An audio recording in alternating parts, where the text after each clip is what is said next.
Well, we're finally here.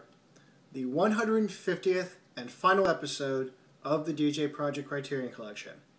And without further ado, let's dive into Spine 639, the Qatsi Trilogy. Now, this has a lot of ground to cover, so this is going to be quite a long one, but you'll probably understand why,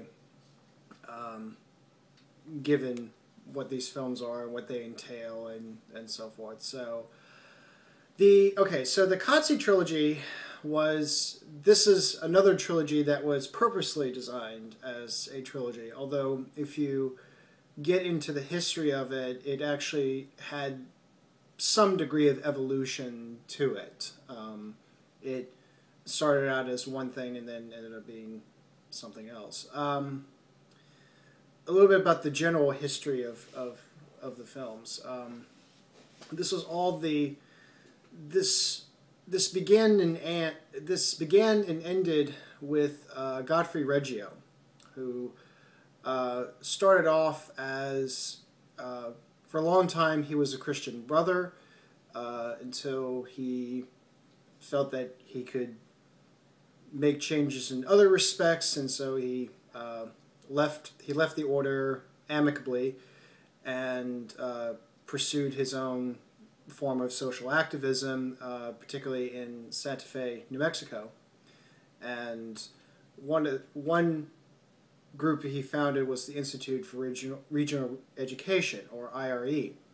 And the first project they did in collaboration with the New Mexico Civil Liberties Union, a series of campaigns talking about the invasion of privacy and the use of technology for surveillance and controlling behavior and other relevant issues in terms of technology. And this was something that actually this was part of I think a concern that just grew over time with the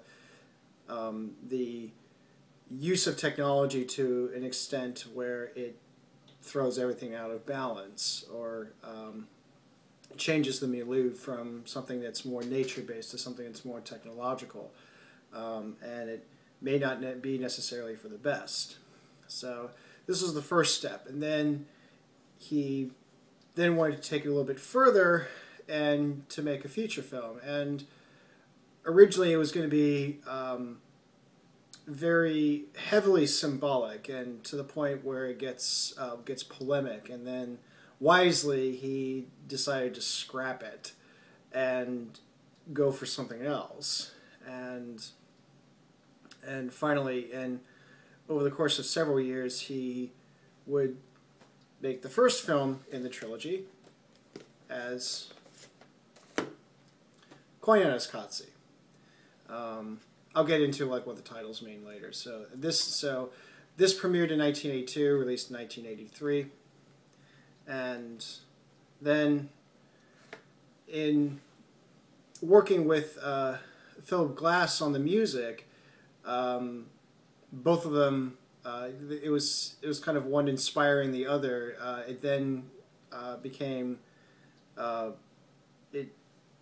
trilogy, or that you could derive a trilogy from this. And so then in 1988 you had the second film, Powaqqatsi, and then finally in 2002 you have the final film in the trilogy, Naqoyqatsi. So that's basically the history in a big nutshell. Now into the films themselves. What the films all have in common, they're all built on image and music. Those are the driving forces. There's not much else. So everything is all image and music. And the original intention of it was to illustrate this technological milieu, to provide a way of showing that what this new technological life would be.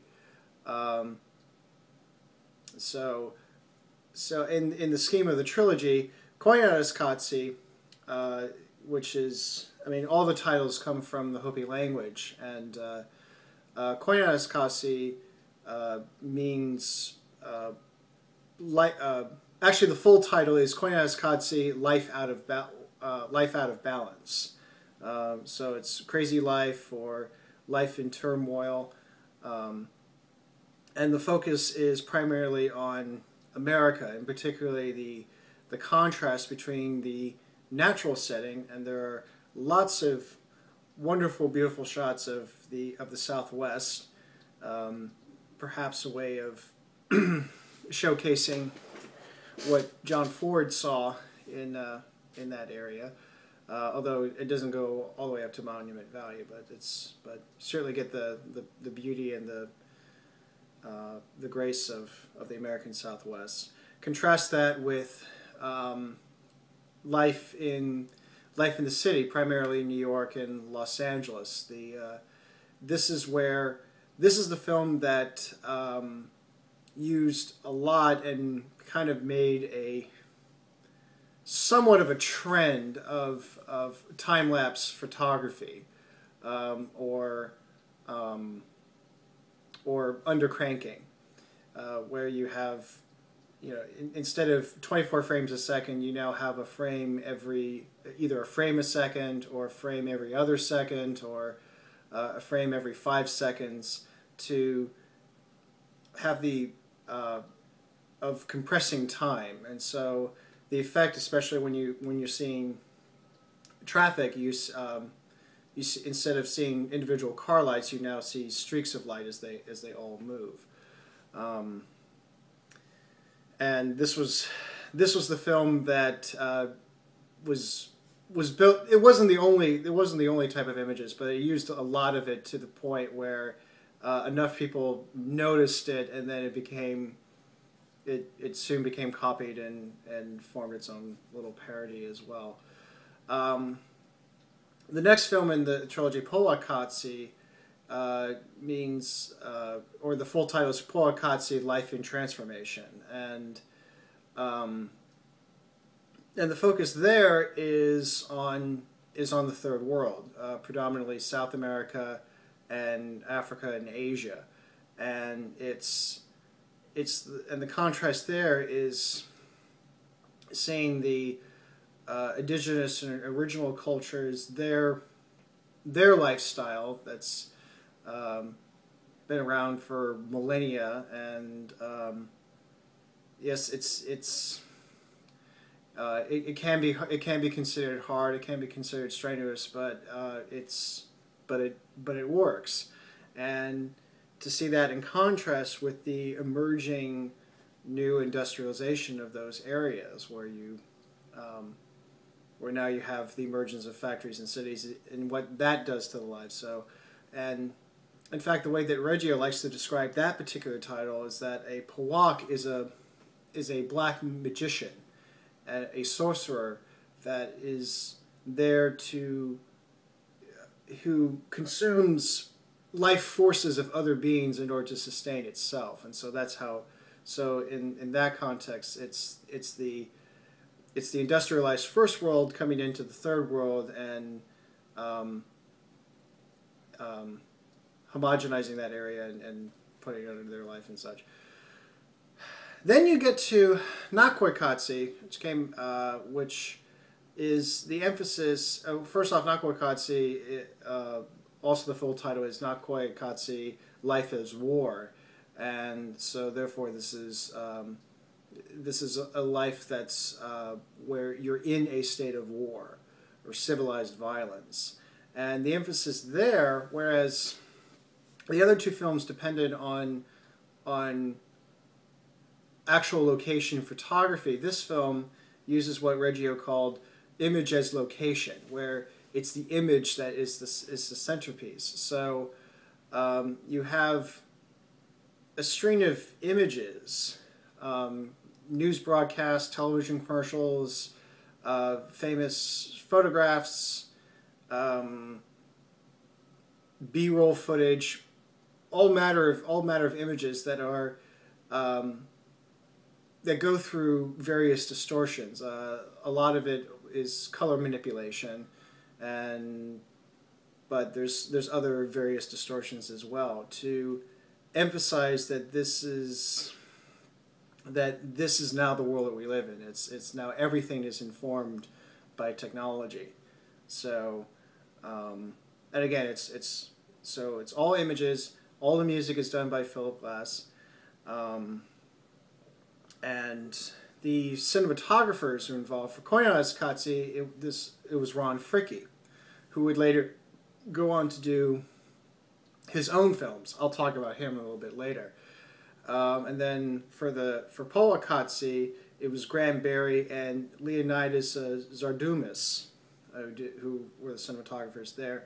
And then for Naqoyqatsi, since most of it was images that are already there, the emphasis more is on the editing and the overall visual design, and that was provided by John Kane. So,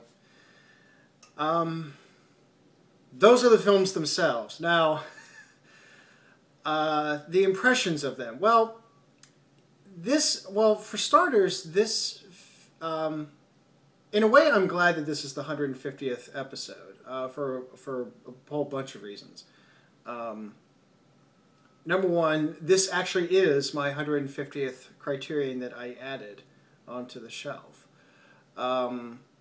And the other was that when I saw Koyaanisqatsi in 2003, I think, when it first became available on DVD. And I forget exactly what prompted me to get it or what interested me. I think it was probably a combination that I was still at a point where I was interested in exploring the possibilities of cinema. It was, the concept of it was interesting as far as the making of the film or what the film actually entails, images and music. I was familiar with the music of Philip Glass. I know people who are more fans of him than I am, but I've certainly heard enough of his music, and I think like almost every composer or aspiring musician that knows anything about music, and it all goes back to to Philip Glass in some ways. So so there was a lot that just seemed very, very interesting, and for someone who was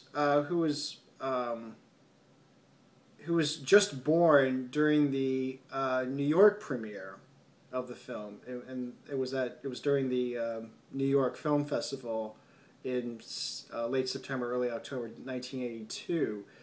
The idea of integrating image and music was not a terribly unusual idea. As someone who more or less grew up with MTV, that association was always very strong. So, and on the one hand, it almost seems very quaint, but it certainly was not. It certainly was not unfamiliar.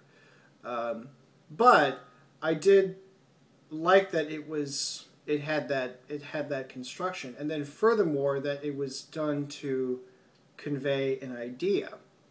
And this prompted me to think about, well, maybe I should do something like this. So therefore, Koyaanisqatsi was the film that made me think more seriously about wanting to make films. I think almost all of us have every now and then the usual, you're talking with a friend, or you're just thinking, would it be cool to have a film that's this, and it's just a very fleeting idea. And I think everybody has those in a certain respect. But there's a threshold you need to cross where you go beyond that, where you start to think, okay, this is what I want to do, and I think I know how this can be done. I know what kind of I think I should use this kind of camera. I think I should use this type of setting. When you start thinking more about the logistics of how to put it together, that's when you know that you've crossed the threshold from being just a film viewer into wanting to be a filmmaker. So yes, Koyaanisqatsi was the film that did it for me. because in looking at that, I started to think, maybe I should do something similar, but have things that interested me. And at the time, I was already a communicant of the Orthodox Church, and so I thought about doing that, and so that led to a project that I still want to make. I don't know if it's ever going to be made, but it's called Powaqqatsi, and eventually that started to form a trilogy. So you can already see how this is already kind of influential in terms of the way I can conceptualize films. Although not every film I'm going to do is necessarily similar to this, but inspiration comes in the strangest, can come in the most interesting of ways. So, I really, now there's, as I've seen it a few more times, and particularly the other two. The Koyaanisqatsi I probably liked the most, and it was one that I got, and also it was one that as soon as I saw it, I thought, why isn't this on the Criterion Collection? I think it could be done much better. I felt like there was a lot more that could be done, and so forth. And I actually did remember sending it as a suggestion of a title, or at the very least, I remember drafting a suggestion. I don't know if I actually sent in the letter and such, but I remember thinking that would make a really good Criterion release. And then, sure enough, 2012, it was available on both Blu-ray and DVD as a complete package. So as I've seen these films a few times recently, I still remember it as being very inspiring, but also on the whole, it's a very mixed bag. There's things that I like, and there's things that I don't like, and it's just because you're dealing with a very big and broad topic that is still being debated, still being discussed, still being understood, and everybody has an opinion about this. Everybody has a stance on where they stand. So fair warning, this could get maybe a little bit long-winded. That's why I wanted to try to get as much of the factual stuff out of the way first, just to sort of lay it out, and then go into the more impressions things. And the reason why this makes it so complicated is because it's almost always approached in a dialectic fashion. It's you stand on one side or you stand on the other, and most of the time it's very complicated. Now, to Reggio's credit, he understood this. He understood that that there's no purity. In fact, the easiest criticism you can make against him is that he's deriding technology, or that he's criticizing technology, and yet he's using the very technology to send his message. But he makes no apologies for that. He understands that that's what you need to do. He makes no illusions that there's a purity in the delivery, but it doesn't stop him from wanting to make the point. It's like, okay, that's fine.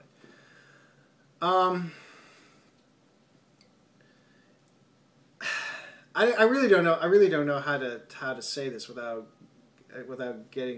making it too long-winded and such. But I guess it's if the point is that if we're seeing a life out of balance, then obviously the goal should be to reach towards balance. But then the question is, okay, what do we need balance? What is it that we need to bring together? And yes, this is someone who grew up with a lot more technological revolutions in his own lifetime.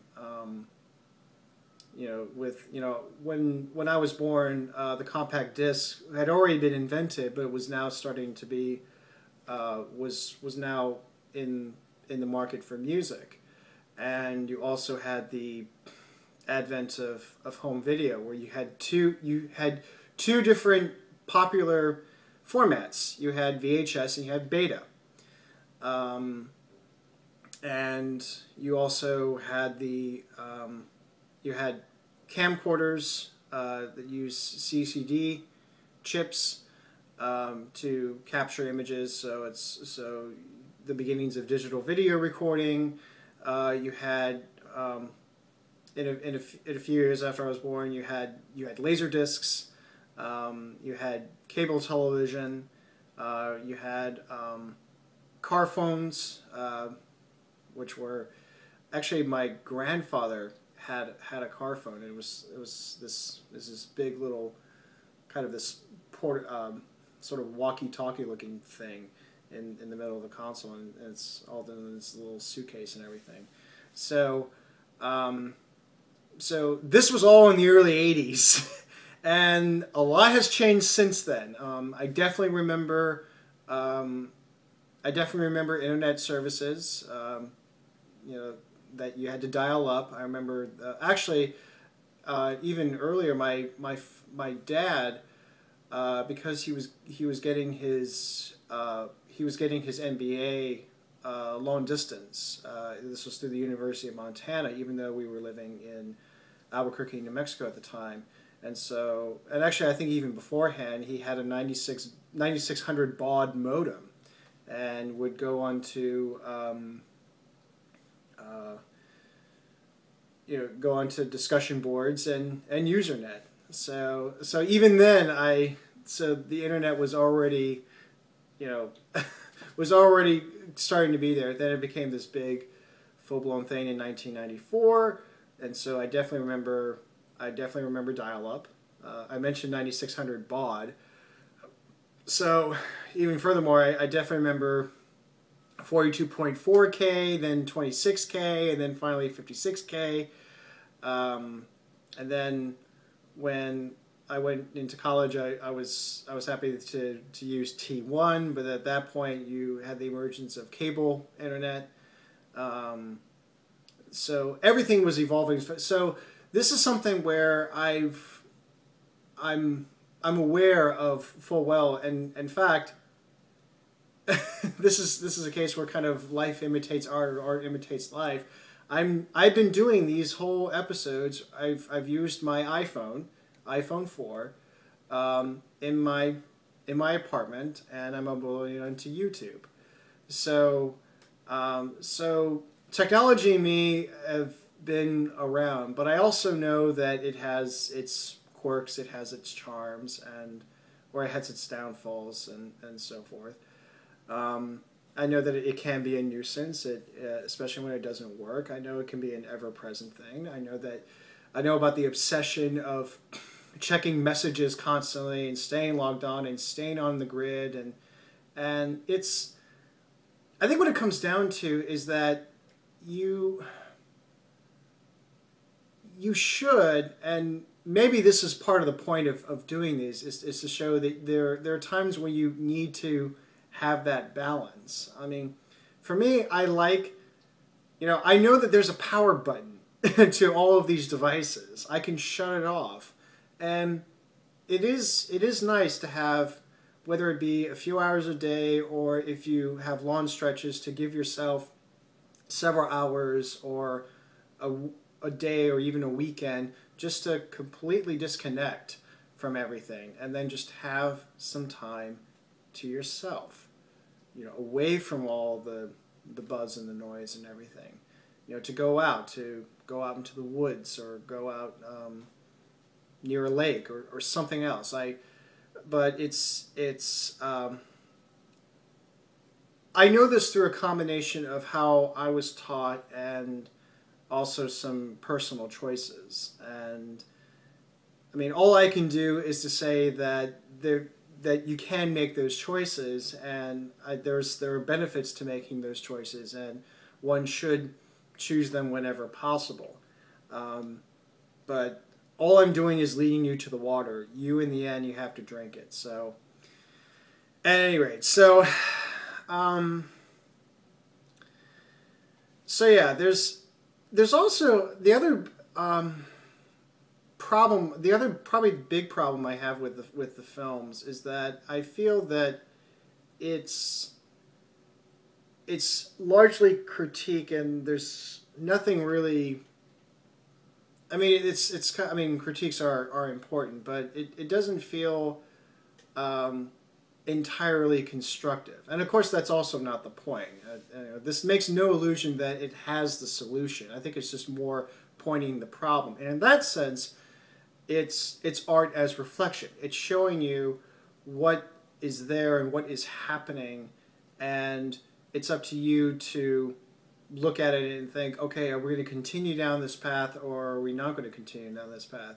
Which is interesting because, especially with Koyaanisqatsi, there's the technological milieu has advanced considerably. The things that they were doing that you saw in that film, we're not doing as much now. Although I think you still get that energy and frenzy that was back in the late 70s, early 80s as you do now. So more things change, more than they remain the same. So in some respects, it may seem a little dated and a kind of time capsule, but at the same time, it's still very relevant.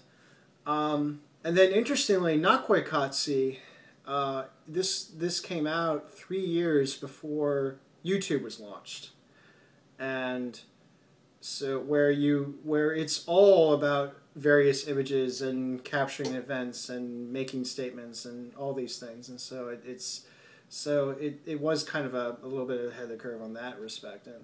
And now more than ever, it seems that we're living our lives through images. And furthermore, this came 2 years before Facebook was launched. And yes, there have been other social networks, prior to Facebook. I was aware of those. I had, and I still have, a LiveJournal account, which was a lot of ways anticipate or did the same thing that Facebook has done now, and now Facebook is having its a bit of its wane, and then other things are emerging. So yeah, I'm all used to this. So this to me is almost nothing new. So anyway, back to the whole critique thing. It pretends not to have a solution, and for that I'm also grateful, because if it did try to present a solution, then it would come off as very polemic, and I would lose interest with this at all. But I also can't help but feel that it's all about the wars, that technology is bad, what we're doing is bad, and it's just all awful. And to really make this point, this goes back into some of the personnel. Ron Fricke was the cinematographer and editor for Koyaanisqatsi, and he took those ideas into his own direction and would make his own films. Reggio's films and Fricke's films are put in the category of nonverbal filmmaking, which in itself is kind of interesting because that idea is not wholly unfamiliar. Dzeka Vertov did that with The Man with the Movie Camera, and his brother Boris Kaufman would shoot Jean Vigo's first film, Apropos de Nice. In fact, when I saw Apropos de Nice, I saw this and I thought, oh, this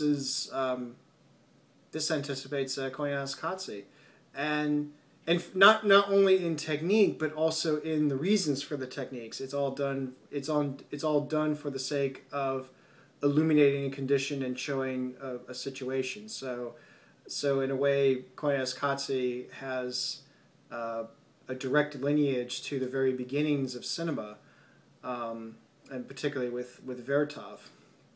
In the essay that's included to this, also you connect it to the Lumiere brothers and to Millet. So again, this is why I feel that this is very appropriate that this is the final episode. This is everything all coming back to full circle. Anyways, so back to the whole critique thing. Okay, so sorry, with Fricke. So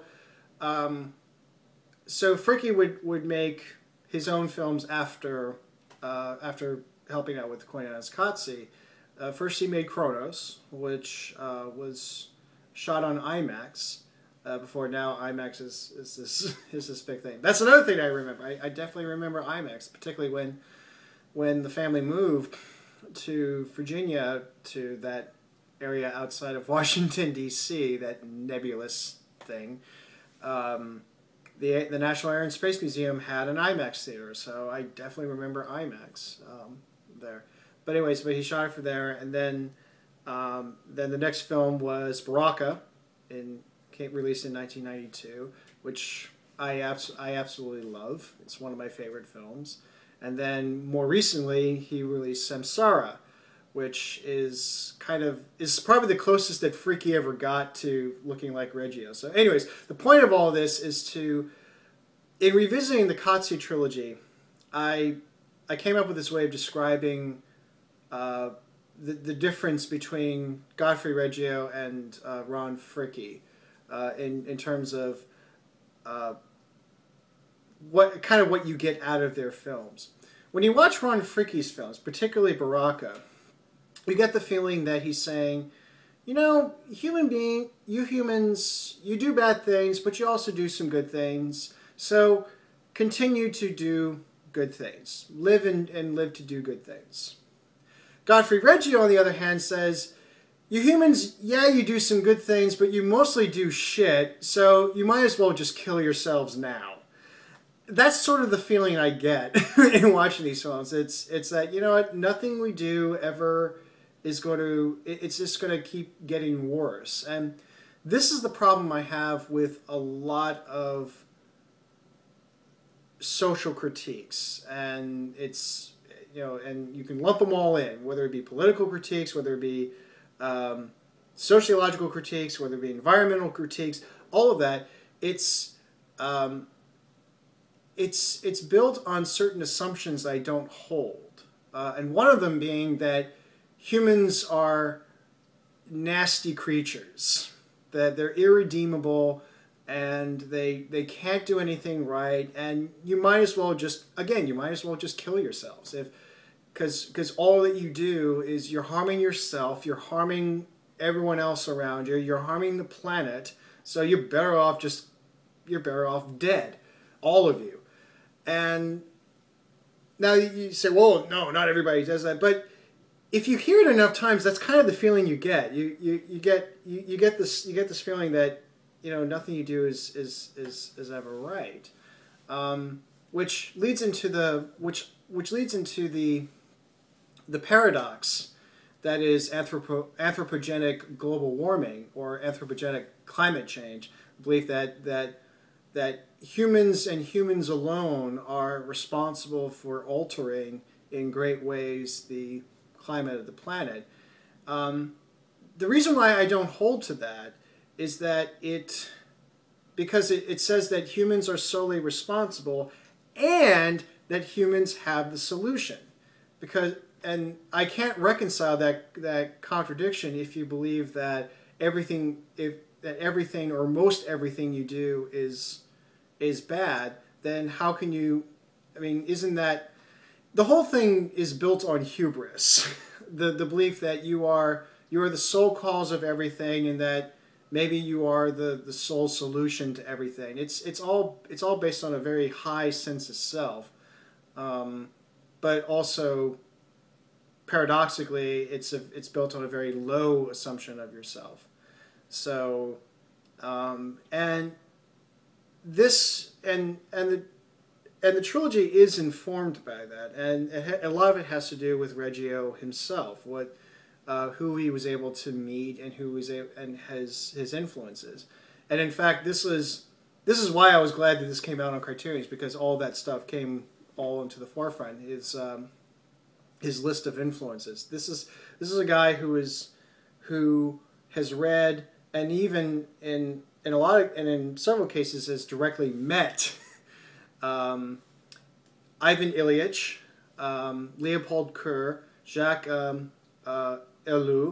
Guy Debord, and those four in particular. It's Ivan Ilyich was a social critic. He was a he was Catholic, then later got thrown out, and his big radical idea is he was critiquing social structures, and Leopold Kerr was talking about was an economist that talked about the globalization very early on.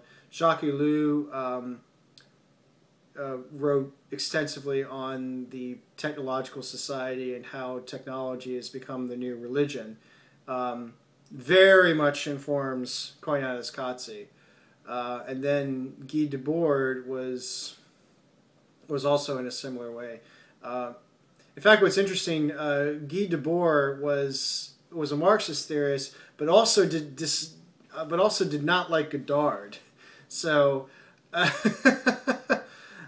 so yes, so Godard could even piss off his own camp. That just tells me that politics eats their own. And actually, I would say the modern society as a whole, we all eat each other alive, because whether it be by disdain or contempt or resentment or conflict and whatnot. But again, to Reggio's credit, while those ideas informed a lot of how he approached it and raised his own awareness, I don't think he totally subscribes to the idea that, oh, you should kill yourself. And I think this is in large part to his experience with the Christian Brothers, and that ultimately there can be a balance. And again, he's not going to he's not going to say what the solution is. That's not what he's going to do. And then, of course, other people are going to come in and say what the solution is. And no, I'm not going to do that. Well, I'm going to hint at it. I feel that the balance comes in first it comes with accepting that you are created in the image and likeness of God, and you are created to be very good. I do not believe that creation is evil.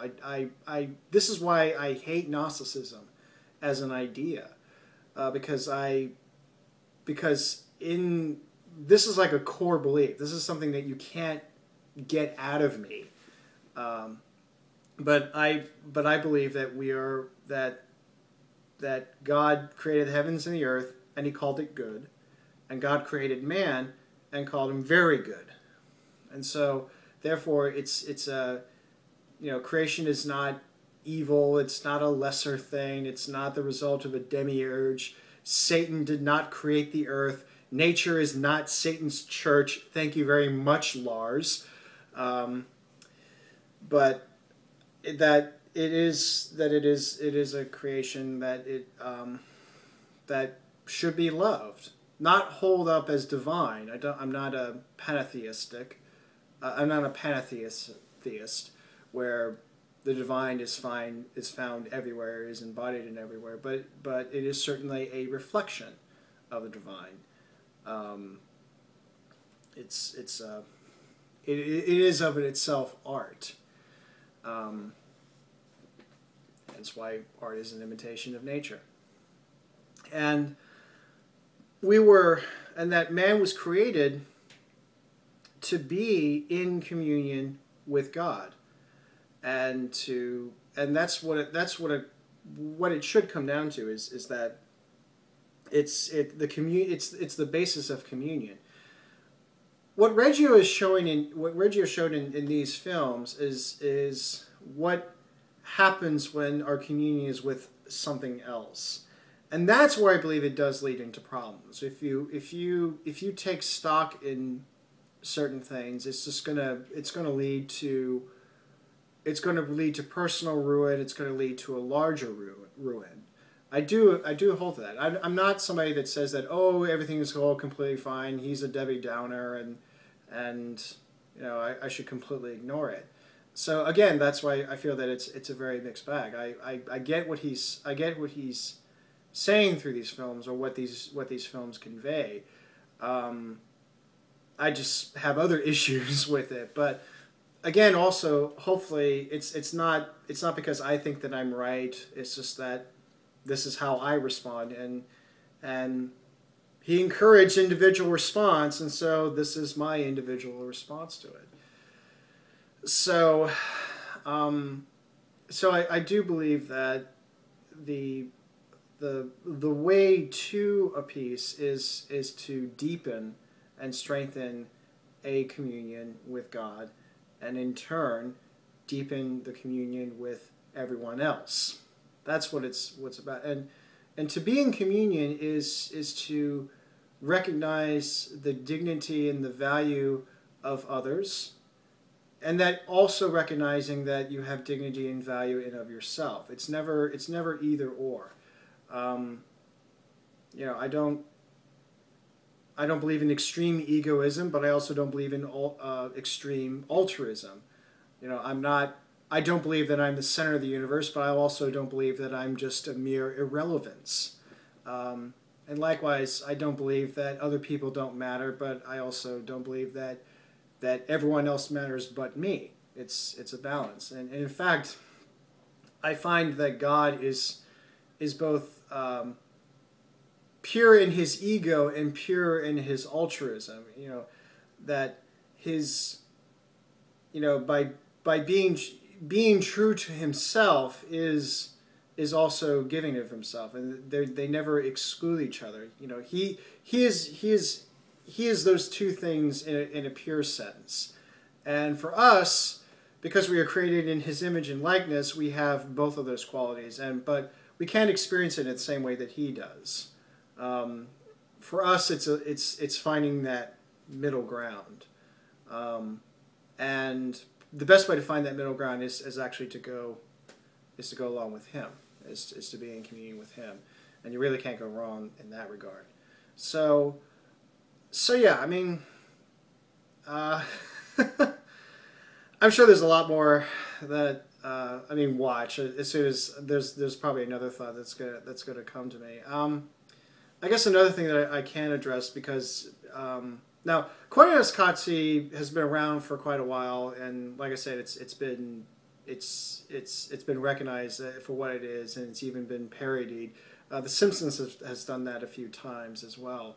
Which again, that's usually the thing I have with a lot of social critiques, is that you present it to the marketplace, and then they just they don't really take stock in it. They just kind of move on, and they do keep doing the same thing that they're doing. If you think that it's really, really effective, then something would have been changed. But change doesn't happen in that way. And I've also found that when changes do happen in a very dramatic fashion, you have to be very, very cautious. It's just not gonna end up very well. So it's been around for a while, and whether you buy into the ideas or not, you have to admire the way that it was photographed and the way that it was presented. It was quite inspiring. Again, this was the film that made me think about becoming a filmmaker, or I could see how I could be a filmmaker myself, not just somebody who can kind of come up with ideas, but to try to find some way to implement them as well, or to start thinking about it at least.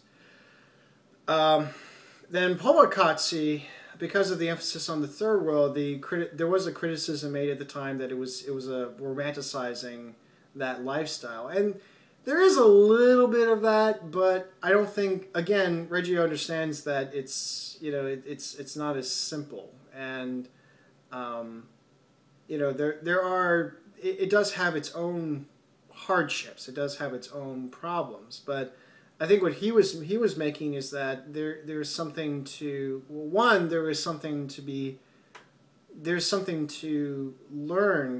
from seeing another culture, and that maybe that could provide some ways of achieving that balance. And also he was making the point, and this I would agree with, is that what he was noticing is that there is a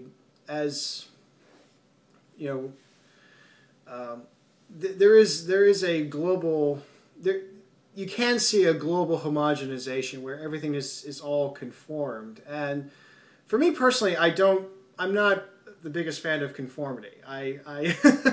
It doesn't go right, and there's plenty of historical examples that it doesn't go right. But at the same time, I also don't think that oh, you should just keep everything to yourself. In other words, become purely isolationist. I think again there can be a balance where you can trade, you can exchange, you can show off, but you don't insist. You don't push people around. If someone clearly does not want a part of it, then like okay, then you go to willing trading partners. But to insist on a lifestyle, to insist on a certain way, then that's where the problems arise. And including insisting that no, you don't want to do this. You want to because keeping somebody down is its own form of oppression, in addition to forcing someone to change. But so avoid coercion as much as one can. And then for Naqoyqatsi, when Naqoyqatsi came out, it was very controversial for those who knew about the films. A lot was said about, again, they were predominantly images that were heavily manipulated, and especially in color manipulation, but there's also very stretching, and it's recontextualizing an image and showing that this is what the technology is doing. And so it got into more, it's the most abstract. I mean, all of them are abstract, but this one's the most abstract. And then I think in the initial DVD presentations, people were commenting like, "Oh, it looks all stretched. It looks horrible in that." And I was like, "What was he thinking?" and so forth. But this is a case where I think that all the films fit the idea, and Reggio definitely went out of his way to explain what he was going for, as his side of it. So it's very clear that each film works. So it's not a question of whether the film failed. The question is always, do you like the film or not? I know that Naqoyqatsi works, but I mean, does it mean that I and do I understand kind of the point, or do I get what it was going for? Yes. Would I have done it that way? Probably not. In fact, one idea I had was, of course, this destroys the unity in the trilogy by having a consistent composer. But one idea I thought about was that maybe this was something where, because this is why it's going to probably take a while to get through everything. The other aspect of the other defining characteristic of this trilogy is the relationship between its director Godfrey Reggio and composer Philip Glass, and it is an interaction between image and music, and the way that Glass saw it as it was being developed.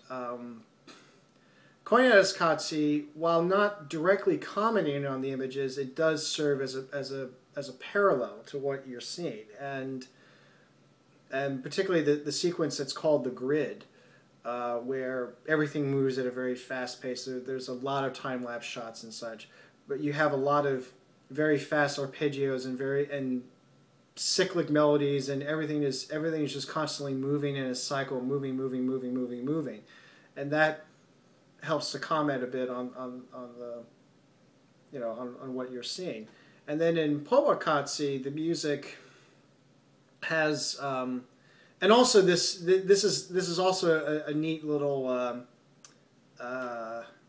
summary of Glass's own career. I mean, Koyaanisqatsi was definitely a reflection of what he was interested in the late 70s. He was working on his own opera trilogy. In fact, this is why Koyaanisqatsi would later become the Qatsi Trilogy.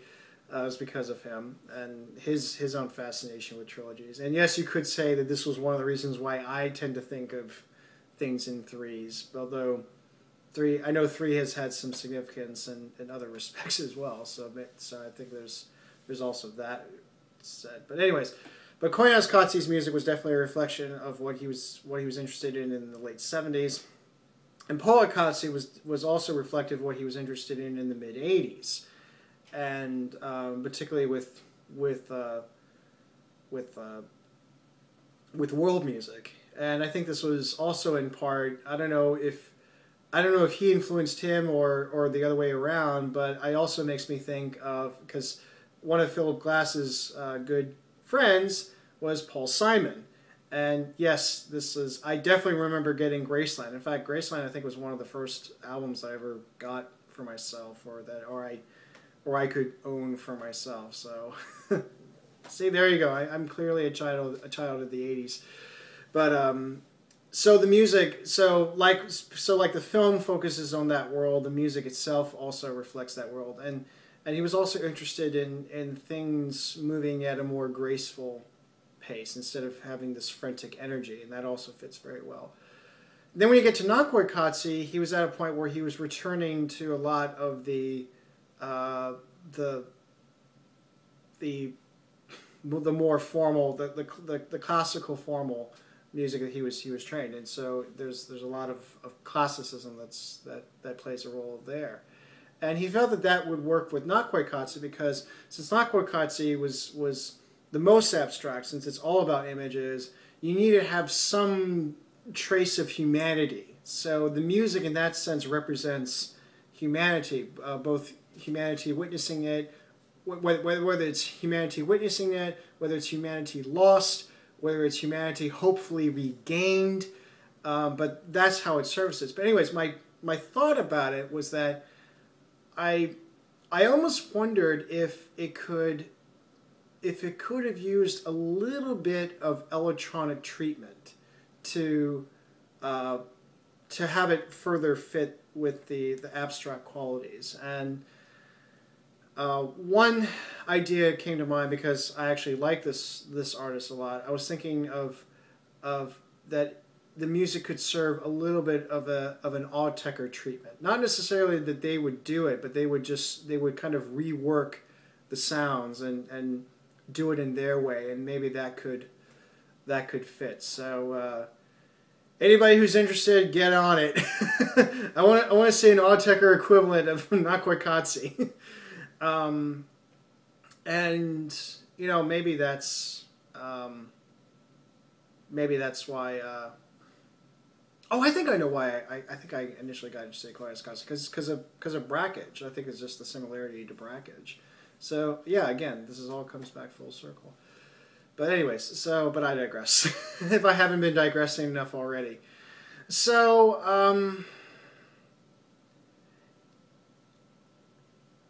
as much as I say that this is a mixed bag, and there's a lot more you can get out of this, and I really don't think it's terrible at all. I'm not going to fling this out the window. There's plenty of other films that I fling out windows, but this is definitely not one of them. But again, as is true with all of these have all been about my thoughts and impressions of what I have on the shelf. So again, if anything that I said sounded interesting, go ahead. But definitely, I would definitely check out Koyaanisqatsi. It's the most well known of the films. It definitely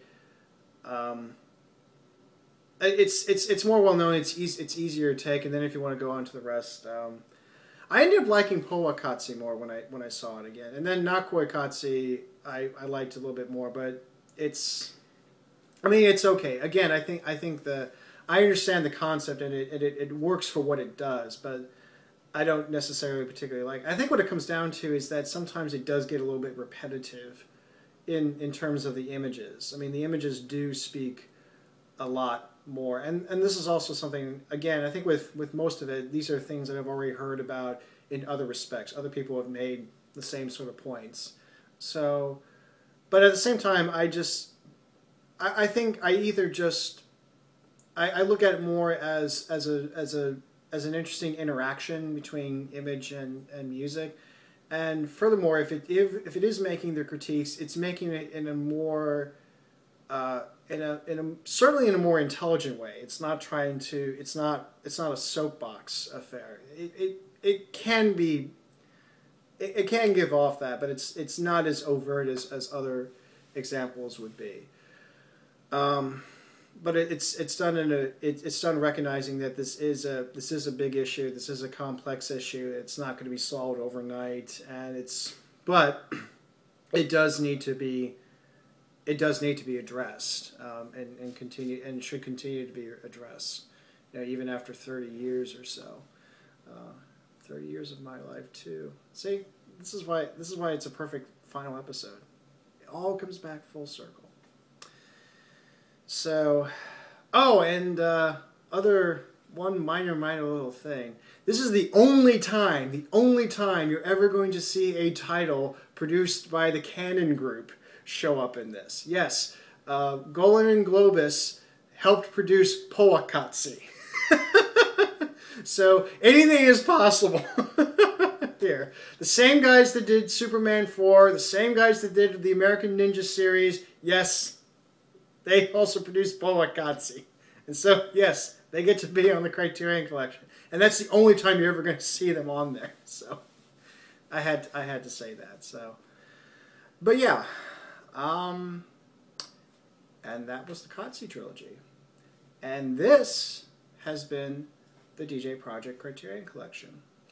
I don't know what I'm going to do. There's plenty of things on my own plate. There's things that I'm going to do, and hopefully I'll come back in some form in doing things. So I don't know what the future holds, but I will say to all of you, I wish you all the best, Godspeed, and as always, take care.